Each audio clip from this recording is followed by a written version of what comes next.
Welcome to this explainer. Today, we're stepping into the analytical realm of military doctrine, specifically looking at the evolution of defensive warfare. We're going to conduct a serious, rigorous comparative analysis between two battlefield commanders who operated centuries apart, yet confronted the exact same tactical puzzle. Now, our central strategic motif for this entire analysis is a profoundly simple but devastatingly effective concept. A prepared defensive position can transform terrain into a weapon before the battle even begins. We'll be looking at how soldiers, geography, and technology intersect as pure vectors of force, time, and distance. So let's dive right into this. Here is our roadmap for today. 1. The prepared position. 2. Cerignola and the proto-tercio. 3. Curupayty in the rifled trench. 4. The 363-year echo. 5. From tercios to trenches. And finally, 6. An open analytical verdict. All right, part 1, the prepared position and our theoretical foundation. Now, what's really interesting about this definition is the precise wording. You see, a prepared defensive position isn't just about hiding behind a wall. It's fundamentally designed to act as a force multiplier. When a commander prepares a position, they are quite literally engineering the battlefield to alter the physics of the impending clash. They are dictating the terms of engagement. The whole goal is to completely neutralize the attacker's numerical superiority before a single shot is fired or a sword is swung. Terrain, in this context, is no longer just the stage where the battle happens. The terrain itself becomes the weapon. But to properly interrogate our two historical case studies today, we have to be intellectually rigorous. We can't just point to loose similarities. So we'll evaluate both battles using these three strict analytical criteria. First, the engineering dimension. How exactly did the specific fortification design shape the tactical outcome? Second, firepower integration. How did these commanders synthesize their available ranged weapons within those defenses? And third, the casualty ratio. In war studies, the casualty ratio is the ultimate brutal metric of positional effectiveness. It tells us mathematically how well the defensive doctrine actually performed on the ground. Moving to Section 2, Cerignola and the proto-tercio. We're looking at El Gran Capitán in 1503. Let's apply our first criterion, the engineering dimension, to Cerignola. Gonzalo's Spanish forces were facing the French army of the Duke of Nemours, an army boasting heavy cavalry and immense maneuverability. To counter this, Gonzalo engineered the battlefield. His troops excavated a massive trench and ditch, piling the dirt to construct a steep, earthen parapet. They drove wooden stakes into the ground to create artificial obstacles. Now, this wasn't just digging a hole. This was deliberate topological manipulation, designed specifically to physically stall that superior French maneuverability, stripping the heavy cavalry of its momentum. And this brilliantly illustrates our second criterion, firepower integration.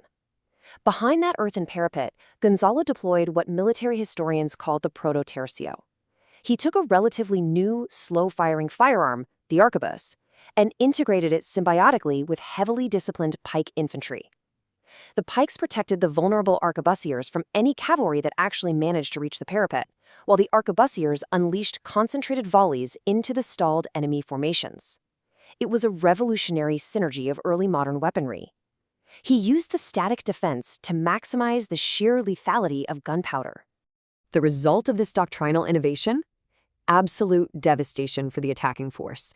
The heavy French cavalry charged repeatedly, hit the ditch, lost their momentum, and were systematically dismantled by concentrated arquebus fire from the parapet. The casualty ratio was spectacularly asymmetrical, heavily favoring the entrenched Spanish forces while totally decimating the French. The Duke of Nemours himself was killed in the assault. The brutal efficiency of this prepared position proved the validity of Gonzalo's doctrine. He proved, beyond a shadow of a doubt, that a prepared defensive position transforms terrain into a weapon.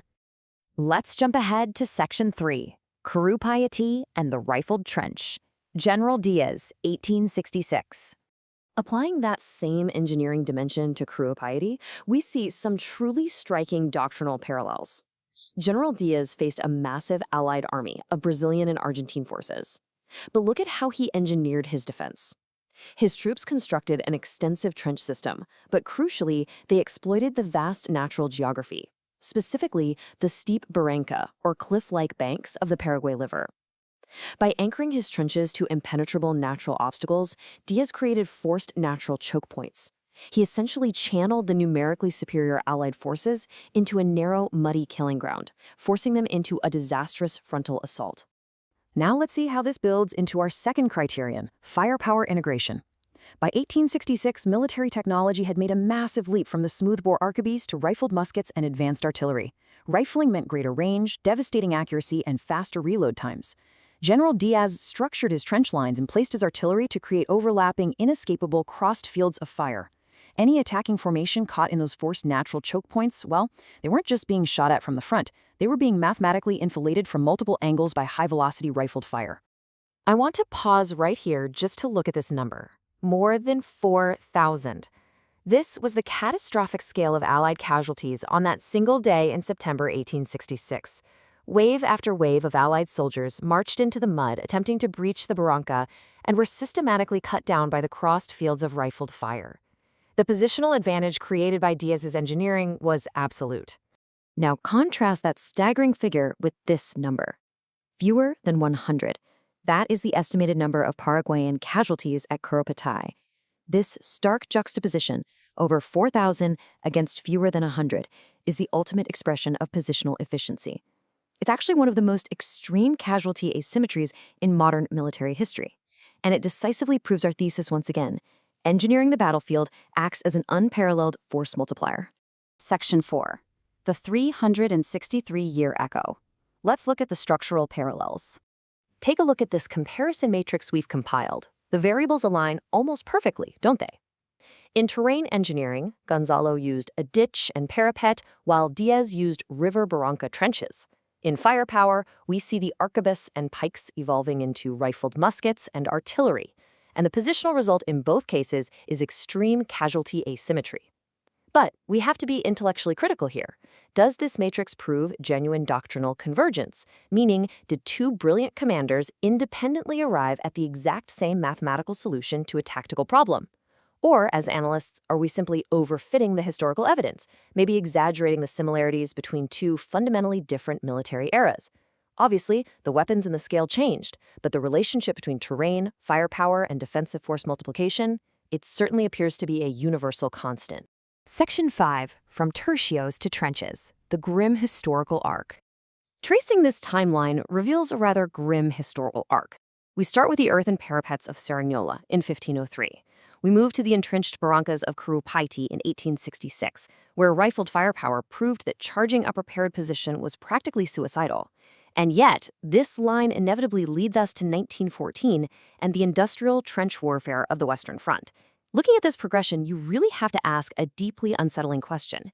Did the generals of World War I learn the fundamental lesson regarding defensive force multiplication that El Gran Capitán and General Díaz had already so clearly demonstrated? Or, entranced by the cult of the offensive, did they just ignore military history, forcing an entire generation of soldiers to relearn that lesson at an unimaginably catastrophic cost in the mud of Flanders and the Somme? Finally, Section 6, an open analytical verdict. I want to leave you with this specific, unresolved strategic question to chew on. Based on the engineering, the firepower integration, and the extreme casualty asymmetry we've just analyzed, can Curupayty legitimately be considered the American Cerignola? And if we are going to use that historical designation, what evidence is required to make that comparison defensively sound, rather than just a superficial historical rhyme? I highly encourage you to weigh the variables and consider the immense technological shifts across those 3 centuries as you form your own analytical verdict. Thank you so much for joining me in this explainer.